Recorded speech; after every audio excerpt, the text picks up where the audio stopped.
Well, thank you. And it's good to be here. And I'd like to begin by acknowledging the traditional custodians of the land that we meet on this morning, the Ngunnawal and Ngambri peoples. And I pay my respects to their elders, past and present, and to their emerging leaders. So my topic, there it is the role of nature positive in securing the well-being of future generations. Well-being. 30 years ago, the executive leadership team in the Treasury decided that the department's mission statement should commence with the words, and I'll quote, "to improve the well-being of the Australian people." It's 30 years ago. That decision was not taken lightly. There's quite a bit of internal debate about the risks in embracing an abstract concept like well-being. Surely this would mean venturing well beyond well-defined, measurable, indeed measured concepts like real gross domestic product and GDP per capita, employment, unemployment, productivity, and real wages, and quantifiable deadweight losses in taxation and regulatory systems. On one side of the debate were those who considered that the Treasury should not venture beyond the ivory tower of logical positivism. We should avoid the fuzzy stuff that people in other departments didn't appear to be able to communicate without a fair bit of hand-waving and implicit theorising. On the other side of the debate were those who considered that the Treasury's proper role was that of a central policy agency. Playing that role necessarily meant being able to put ourselves in others' shoes. Only by demonstrating a commitment to something as audacious, yet inclusive as to improve the well-being of the Australian people, would the Treasury be authorised to play such a role. And for the sceptics, for the logical positivists, there was also this to consider. If they had the courage to venture beyond the ivory tower and engage with the concerns of colleagues in other policy agencies, they might find that some of the fuzzy stuff could in fact be described in unambiguous language, that it might be amenable to measurable targets and measured outcomes. Well, I've been reflecting on this bit of ancient history quite a bit recently as I found myself immersed in discussions about something called nature positive. The term has been around for a few years, but it really came to the attention of Australia's political and business leaders when it was endorsed by Environment Minister Tanya Plibersek following her return from the Montreal leg of negotiations on the Kunming-Montreal Protocol late in 2022. And as you would all know, Minister Plibersek will be hosting a Global Nature Positive Summit in Sydney in October this year. Frequently over the past 18 months, I have heard people in Australia saying things like, well, nobody knows what nature positive means and nobody knows how to measure nature anyway. Well, those things probably were true 30 years ago. And if you had been imprisoned in an ivory tower these past 30 years, you might be excused for believing these statements still to be true, but they are not.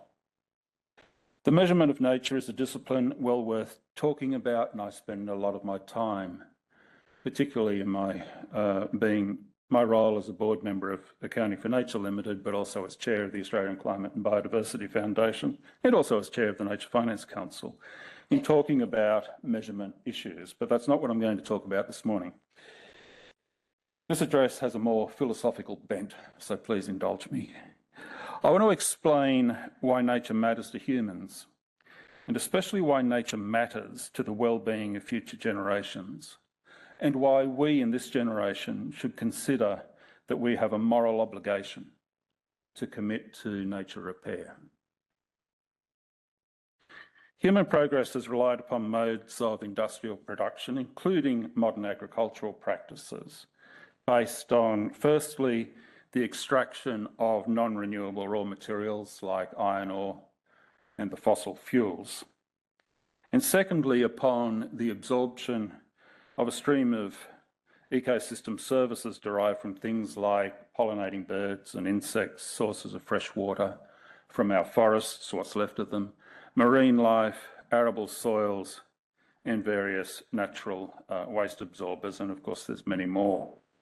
Now, remarkably, none of those dependencies, not one of them, features in classical economic theories of value and distribution, nor do they feature in neoclassical models of economic growth that I was taught in university and then went on to teach myself. For the most part, mainstream economics has simply assumed that our dependence upon nature can safely be ignored. Both non-renewable raw materials and ecosystem services are, of course, gifted by nature. They're generated from a stock of natural capital that exhibits an extraordinary degree of geological, hydrological, and biological diversity. Unlike physical capital, things like machinery and equipment and buildings and so on, the physical capital used in production, that part of the stock of natural capital from which ecosystem services emerge has a regenerative quality. It is renewable and it is renewed, though in a manner and at a rate determined not by us, but by nature itself. As well as supplying inorganic raw materials and ecosystem services to industrial production, the stock of natural capital affords humans the opportunity to enjoy environmental amenity directly. And for the Indigenous peoples of Australia, the natural environment in all its diversity is an indispensable source of cultural integrity. Reflecting the importance of this close relationship between humans and the natural world in which they live, in the middle of 2022, the United Nations General Assembly declared that every citizen on Earth has a right, a human right, to a clean, healthy, and sustainable environment.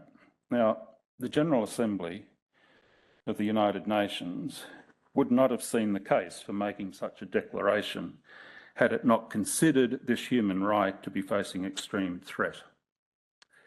And indeed, humanity itself is facing an existential crisis.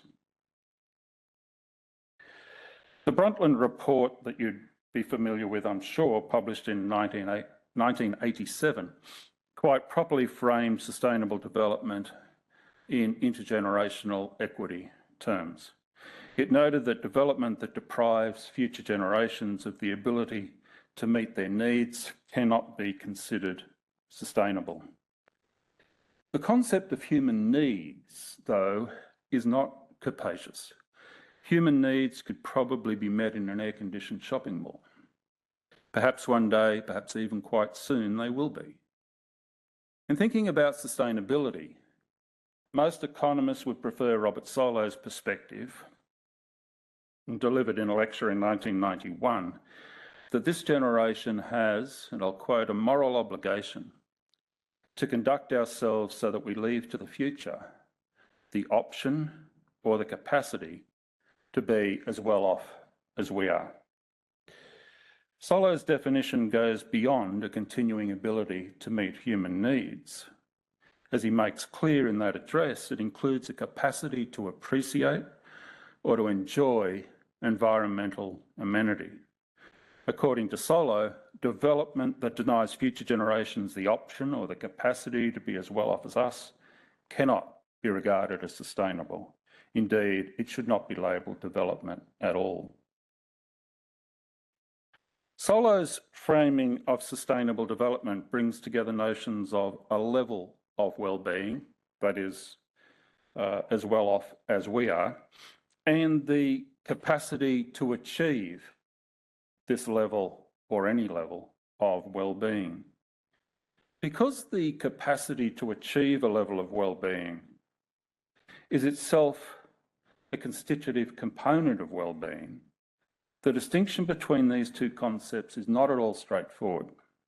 For example, it is not as straightforward as separating human desires from the market economy's capacity to satisfy those desires. With respect to both the level of well-being and the capacity to meet a level of well-being, neoclassical economics emphasises the importance of substitutability and the gains that come from making trade-offs. But neoclassical economics also emphasises the importance of constraints. Indeed, the standard framing of a piece of neoclassical economic analysis is as a constrained optimisation problem. Remarkably though, for quite a long time, the principal contribution of the economics profession to thinking about sustainable development was to argue that environmental constraints do not really exist. And indeed, it wasn't until 15 years ago that Robert Solow eventually conceded that we, I guess he meant he, needed to think more deeply about the connection between economic growth and environmental degradation. At the level of the individual or her family or her community, the determinants of the level of well-being include a practically infinite set of goods and services. Some of these, most of these are material, others are quite intangible. Solow emphasises that in considering what it means to say that an individual or her family or her community enjoys a particular level of well-being, we should recognise that the elements of this set of things are to some extent substitutable. That is, they may be traded off one against another in a way that does not affect the overall level of well-being. Similarly, when it comes to the capacity to achieve a particular level of well-being, that is for an individual, a family or a community, there is a degree of substitutability between natural capital as an input and agricultural and industrial outputs, and among the various means or factors of production. For example, industrial processes may be more capital intensive, or they might be less dependent upon raw materials derived from nature.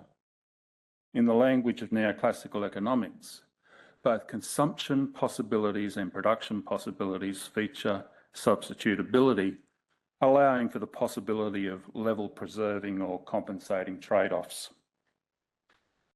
In thinking about consumption possibilities, we might be guided by Thomas Hobbes' observation that human desires are plausibly infinite. They know no bounds. But the same cannot be said of production possibilities. The extraction from the geosphere of non-renewable natural resources for industry has, of course, depleted the stock of natural capital directly. But it's also had an indirect impact. Most obviously, the burning of fossil fuels has damaged the atmosphere, it's damaged the hydrosphere, and it has damaged the biosphere in a set of complex processes that we refer to these days as climate change. But those are not the only contributors to the degradation of natural capital. Because the industrial rate of absorption of ecosystem services has exceeded the regenerative capacities of nature, at least for several centuries now, the stock of natural capital has been depleted by industrial activity, just as machines used in production depreciate more rapidly if they're worked harder, if they're not properly maintained. The depletion of natural capital implies a diminishing capacity over time to supply ecosystem services critical to production. For example, soil fertility, the availability of well-hydrated farming land and the waste absorption capacity of the atmosphere and the biosphere and the hydrosphere for that matter, all of these have fallen over time. A degraded biosphere affords less protection from fire, from droughts, from floods and storms, and all of these are growing in incidence and severity because of human-induced atmospheric change. The depletion of natural capital also, of course, reduces environmental amenity, and it imposes adverse cultural impacts on Indigenous peoples. In addition to natural capital, the production of goods and services consumed by humans utilises means of production sourced from humans. This is the great human success story. These include primary factor inputs in the form of labour services, and perhaps more particularly services derived from physical capital accumulation. Unlike natural capital, physical capital is also produced by industrial activity. It's simply that part of past production that we have not consumed. The way that primary inputs are combined with intermediate inputs in production, including ecosystem services, and how much is produced from those various inputs depends, of course, upon that other great driver of economic growth, technology. And it is conceivable that as the stock of natural capital is depleted, the production of goods and services might continue to expand for a time because of new technologies invented by humans and because of increases in the means of production, both capital and labour effort sourced from humans. But none of this human ingenuity, nor capital accumulation, nor increasing work effort has thus far done anything to halt the rate at which the stock of natural capital is being depleted. To the contrary, new technologies and more capital-intensive modes of production and extraction have accelerated its rate of depletion. And they've done little to reduce the dependence of industry upon the stock of natural capital. For several decades now, going at least as far back as the Limits to Growth thesis of the Club of Rome published in 1972, serious people have been challenging the notion that the transformation of non-renewable resource stocks and flows of ecosystem services into products for human consumption can continue indefinitely, generation upon generation. Surely, at some point, the stock of natural capital must become so diminished as to be incapable of permitting humans to meet even their most basic needs. And even if needs could continue to be met in an air-conditioned shopping mall, for example, what are the consequences for human well-being of the loss of environmental amenity? As already noted, in respect to production possibilities, there are limits on substitutability. Perhaps most importantly, and it's blatantly obvious, environmental amenity can be derived only from nature. It cannot be produced by industrial processes. Second, mind you, we seem to try.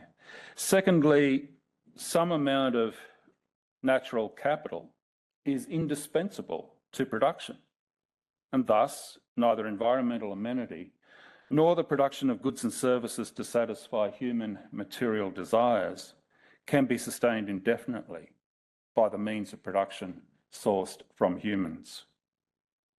In emphasising the role played by substitutability in satisfying human desires, we've been underplaying these biophysical constraints. More accurately, we have simply been choosing to ignore them. 20 years ago, in articulating the meaning of its mission to improve the well-being of the Australian people, the Treasury borrowed heavily from Amartya Sen's conceptualisation of development as freedom. I used to describe the Treasury's mission in those days in these terms: that all Australians have the capabilities to choose a life that they have reason to value, and that future generations of Australians enjoy an even richer set of capabilities. The policy landscape of relevance to such a mission is vast. In those days, and I know it's somewhat different now, the Treasury emphasised the importance of focusing on four broad areas of that landscape. Firstly, contributors to the generation of national income, wealth and consumption possibilities, but importantly, including environmental amenity. Secondly, the distribution of those capabilities, including in social, regional, and importantly, in intergenerational dimensions. Third, complexity. And fourth, risk. The loss of natural capital due to generations of human activity has degraded its capacity to support environmental amenity. But it's now also undermining productive capacity. It's denying opportunity for Indigenous Australians, and it is significantly accelerating a risk of a loss of wealth, of livelihood, and even human life, especially in regional communities across Australia. Most importantly, it is undermining any claims this generation might have had to a commitment to intergenerational equity. The historical loss of natural capital denies us reason to believe that future generations will have the capacity to achieve our level of well-being. To put that another way, it would be irrational of us to suppose that we in this generation are custodians of sustainable development. 33 years ago, Robert Solow argued that because different amenities really are to some extent substitutable for one another, sustainability does not require that any species of owl or any species of fish or any particular tract of forest be preserved. Amartya Sen found that unconvincing, observing that in the loss of a species, there's a loss of opportunity to appreciate its existence. And in that loss of opportunity, there's a loss of freedom to have or to safeguard what we value and to which we have reason to attach importance. Sen's perspective, which I find compelling, references the irreversibility of species extinction. Others have argued that irreversibility provides a reason for exercising extreme caution in pursuing a course that might reasonably be expected to pose an extinction risk to any part of the biosphere. We simply cannot know the consequences of species extinction or ecosystem collapse, and this provides a basis of support for the precautionary principle. And behavioural economists have observed that we should not assume that the choices that we and our ancestors have been making have been reasonable choices. There's an abundance of evidence that our human minds are wired in such a manner that we are bound to make trade-offs, including those involving nature, that are simply irrational. And then consider the interests of First Nations peoples. For the Indigenous peoples of Australia, every element of the biosphere has cultural meaning and significance. Trading any of those off in the pursuit of material progress, especially to the extent of tolerating the extinction of species, is culturally offensive. On these considerations, I would argue that a commitment to zero extinctions, bold as it is a necessary component of any claims to sustainability and is a minimum precondition for nature positive, and that perspective appears to be shared by the authors of the Kunming-Montreal Protocol to which I referred earlier. So how would I frame the general sustainability challenge then?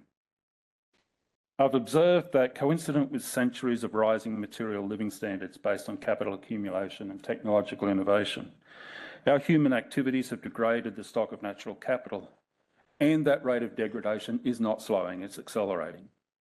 The sustainability challenge may be framed with two questions. The first question is this: how confident can we be that our industrial ingenuity, including the ability to find trade-offs among the various natural and human source means of production, that ingenuity will more than compensate for diminishing stocks of non-renewable resources and a diminishing flow of ecosystem services, sufficient to permit continuing gains in the material determinants of well-being? That's the first question.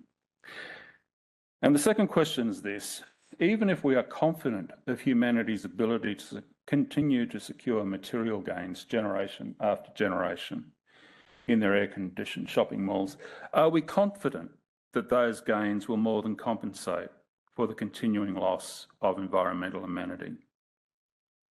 The second question is imponderable, of course, but that doesn't mean that we should choose to ignore it. On the first question, though, a consensus is emerging that past generations of industrialists and economic policy makers have been overly optimistic or short-sighted, paying insufficient attention to biophysical constraints. Past patterns of degradation may have set up long-running dynamic adjustments with complex and powerful feedback loops that will take many generations to settle down, as this generation's experience of the climate impacts of past fossil fuel combustion demonstrate. It's even possible that those dynamic processes initiated by past events will never settle down, that they are explosive. The emerging consensus is summarised in this statement from the British economist Partha Dasgupta: no amount of technological progress can make economic growth as conventionally measured an indefinite possibility. Ours is inevitably a finite economy, as is the biosphere of which we are part.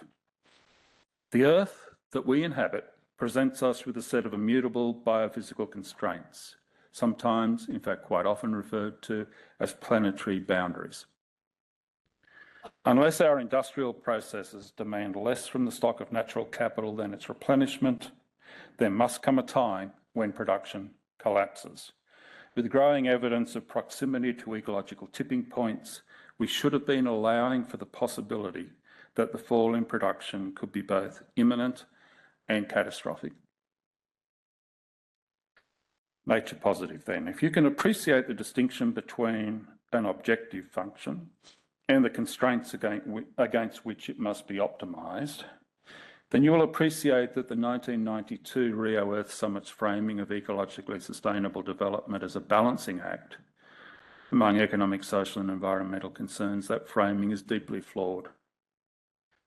The Rio framing is probably influenced by Solo's address, actually. The Rio framing is particularly unsuited to matters affecting intergenerational equity, which within an anthropocentric framing is the only legitimate test of sustainability, of course. This generation and our predecessors have been the principal beneficiaries of the economic and social gains extracted from nature, whereas those who will bear most of the costs of the loss of environmental amenity belong to future generations. Had those future generations been sitting at the table when we were pretending or playing our balancing act games between economic, social and environmental concerns, I would be less critical. We should be more honest with ourselves. Humans are species specialists that plunder. While ever we can push the costs onto others, we will grab trade-offs that provide immediate gratification. For hundreds of years, perhaps thousands of years, we've been pushing the costs of our plunder onto people not yet born. But no longer. Gradually, it has dawned on us that we are going to have to pay something, some part of that cost, for our nature negative history. And that realisation promises to be transformative. So much has been lost, and with such serious consequences, that a consensus has emerged that we must now commit to nature repair, to nature positive future. Nature positive argues that for some time, perhaps for generations, we must seek to restore environmental condition, understanding that without doing so, we cannot be confident that future generations will have the capacity to be as well off as we are. The dependence of production upon a diminishing stock of natural capital would provide a sufficient motivation for nature positive. From this instrumental perspective, nature positive simply means that the economic and social practices of humans should now support some increase in the stock of natural capital, turning around many generations of depletion, of degradation.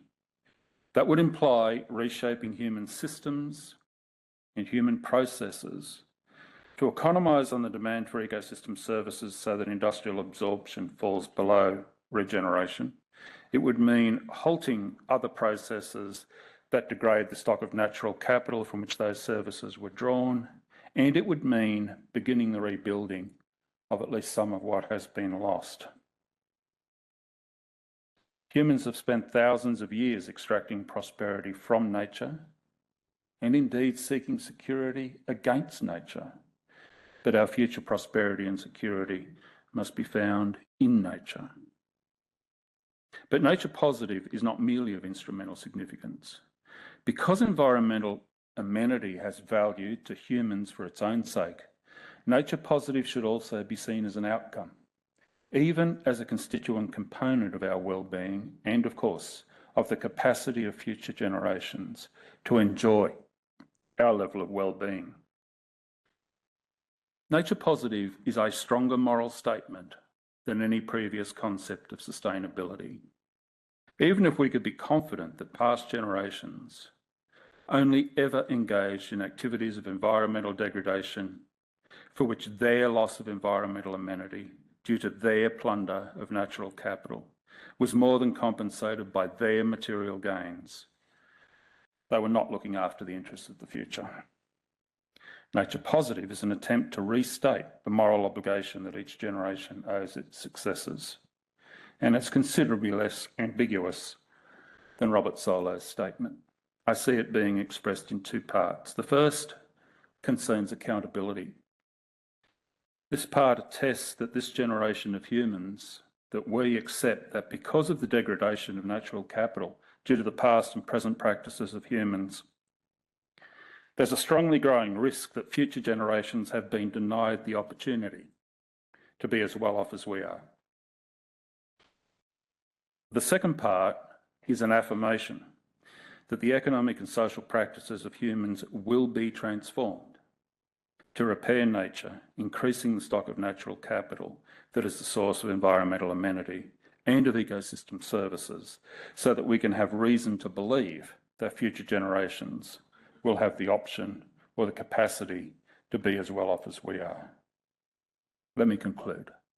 This is going to take a lot. Obviously, we need more public funds going into the repair of nature. But I'd say that makes little sense when governments continue to tolerate, even subsidise, the destruction of nature.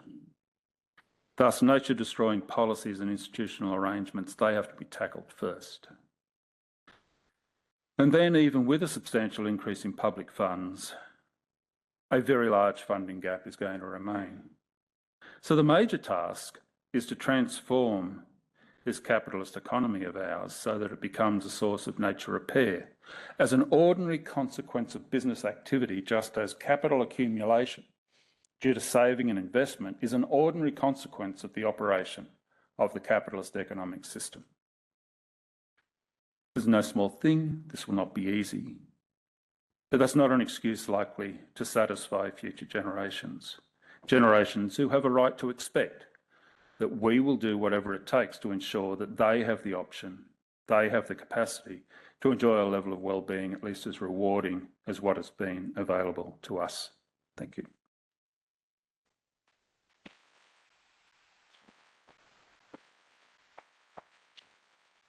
We've got time for some questions. Okay, now we do have time for questions, but the challenge is to submit them on Slido if you possibly can. Although, can a member of our team grab one of the microphones in case there's people without Slido in the audience? Mel, I don't know if you're able to. Okay, I'll just start while we're getting a microphone sorted out. We've got a question on here that says, humans have damaged the environment in pursuit of well-being. How do we move from business as usual to genuinely being nature positive? You started to talk about that in your conclusion.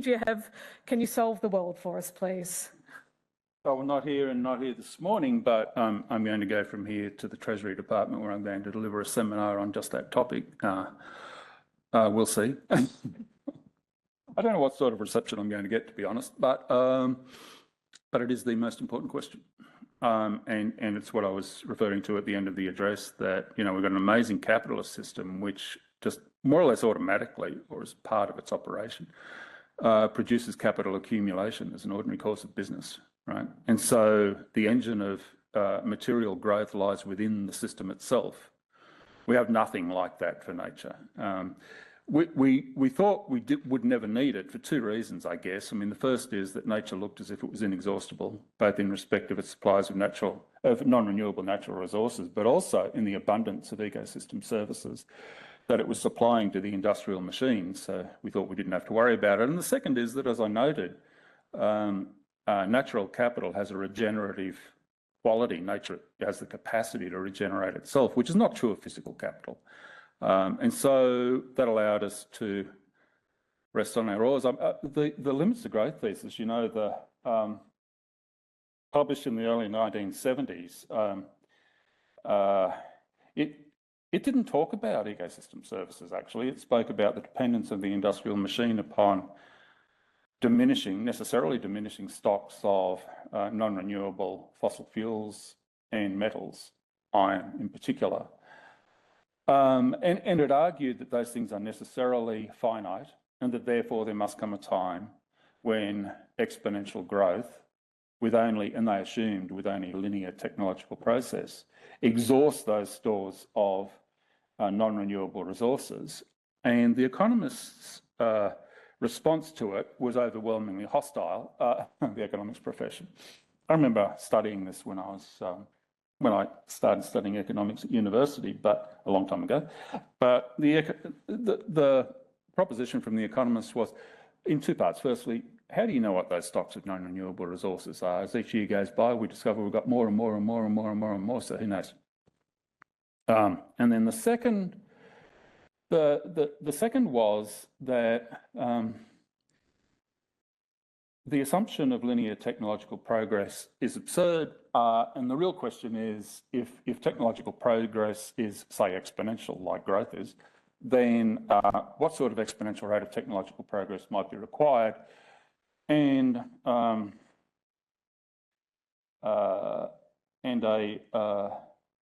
lovely paper was published in 1974 on this topic by Joe Stiglitz, that came to the conclusion that only a very small rate of technological progress, exponential rate of technological progress, would be sufficient for us to feel comfortable that technological progress would more than compensate for the rate of exhaustion of these non-renewable natural resources. That is Joe Stiglitz's paper, 1974.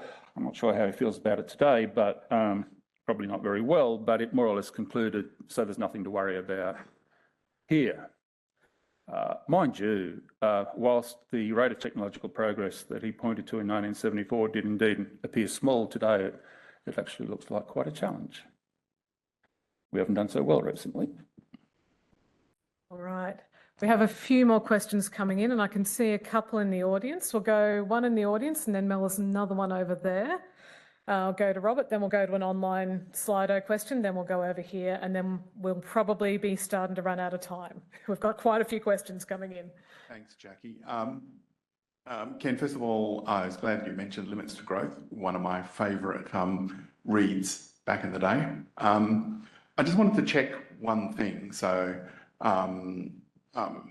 in the ACT Wellbeing program that we're in the process of embedding, we talk about a balance between those three things that you talked about, between the environment, social and economic. And we include the concept of intergenerational, so the time concept. If I understand what you're saying right, and that's just what I wanted to check, then what's needed is not a balance between those things. In other words, to not just do no more harm, but to actually shift the balance so that you emphasise the repair to nature and then deal with the impact of that on the social and economic. So look, to be clear, I do think that in the past it was inappropriate to frame these things as a balance, and I think that's cost us dearly. And the reason's quite straightforward, right? If you think about the environment as an amenity that we value, but accept that we, this generation, can secure material gains, whether they're economic or social, by degrading the environment, you've got to recognise that most of those material and social gains, economic and social gains, we're going to be the beneficiaries of. And the decisions we've made about the destruction of the environment to support those short-term, largely short-term, economic and social gains, those decisions will impact every future generation. Now, some future generations will get the benefit from some of the material progress that we make, right? But most of it is actually consumed. Most of it's consumed. Most of industrial production is consumed. It's not there for future generations to enjoy. And so most of the benefits of our environmental degradation in this balancing act that we've been playing accrue to us. And the costs of that loss of environmental amenity that we were happy to absorb because we said, well, the material gains for us more than outweigh the loss of the thylacine or something. Those costs are not going to be borne by us. Those costs are going to be borne by future generations. I don't mind if people now want to say we have to rebalance. If you want to use that language, that's fine.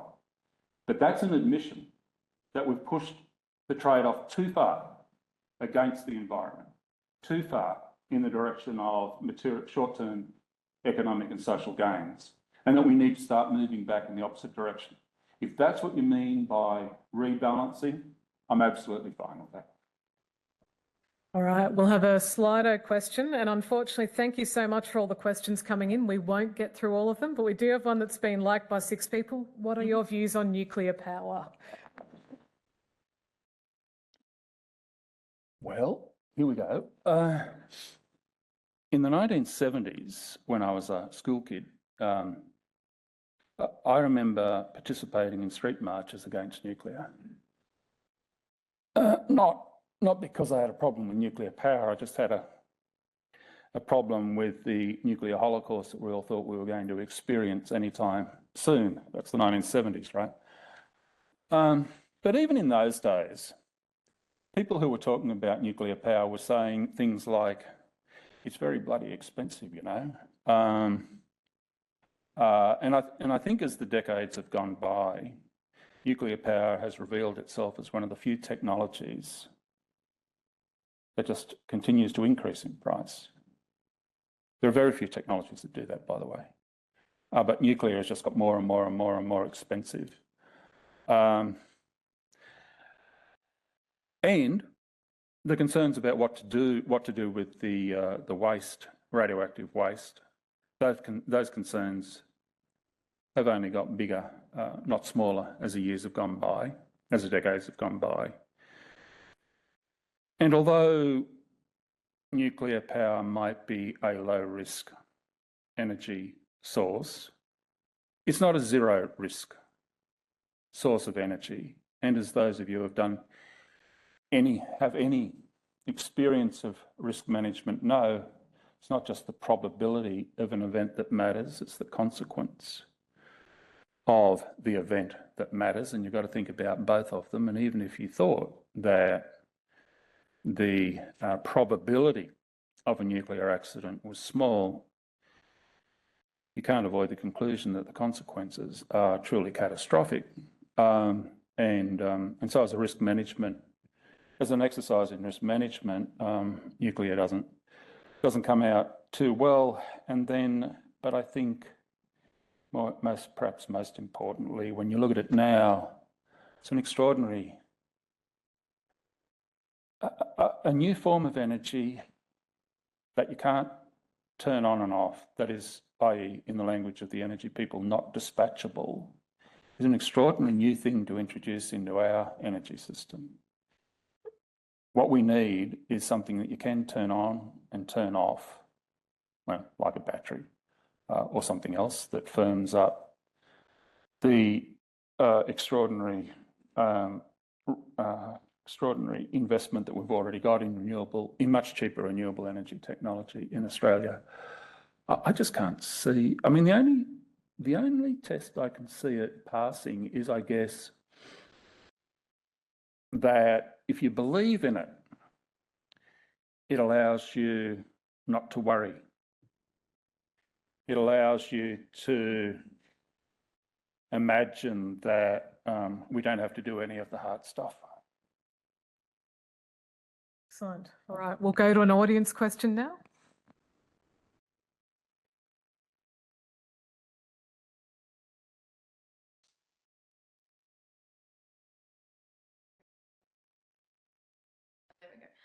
Hi, thank you so much. Oh, wow, that's really loud. Okay. Chelsea Honeysett from the ANU. I'm doing my PhD thesis at the moment, and so I wanted to ask you a question around the nature of the wellbeing economy within Commonwealth Treasury. My topic is really looking at whether Commonwealth Treasury would be a good host for this concept and what the inherent limitations or maximizations as a result of those dynamics that you were speaking about in your keynote, those inherent tensions between it being a policy space or, you know, whether it's okay to have this fuzzy policy approach. So I was just keen to get your thoughts on whether you think Commonwealth Treasury is a good host for these kind of really progressive policy ideas or not. Thank you. Yeah, that's why I'm going there in a couple of minutes, right? That's why I'm going there and not somewhere else, because I think they are the obvious hosts for it. More than that, well, I think they have a responsibility actually to be the hosts of this general concept of, well, I was talking about sustainability. And I think they have a responsibility to be the hosts of thinking about what it will take to create a nature positive economy. After all, they have been, since 1901, hosts of thinking about what it takes to build an economy that is nature negative.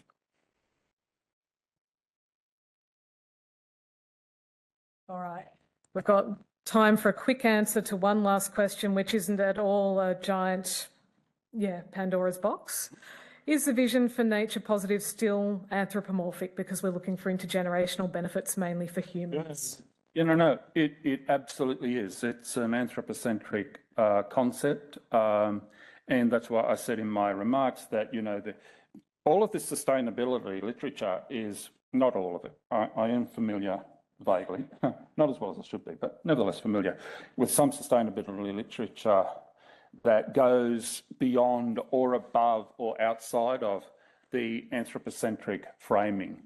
But I was deliberately confining my remarks to that anthropocentric frame and asking the question, even within that relatively narrow framing, what should one say, or what can one say about concepts like sustainability, and about concepts like intergenerational equity, and about concepts like the structure of the economy and so on, right?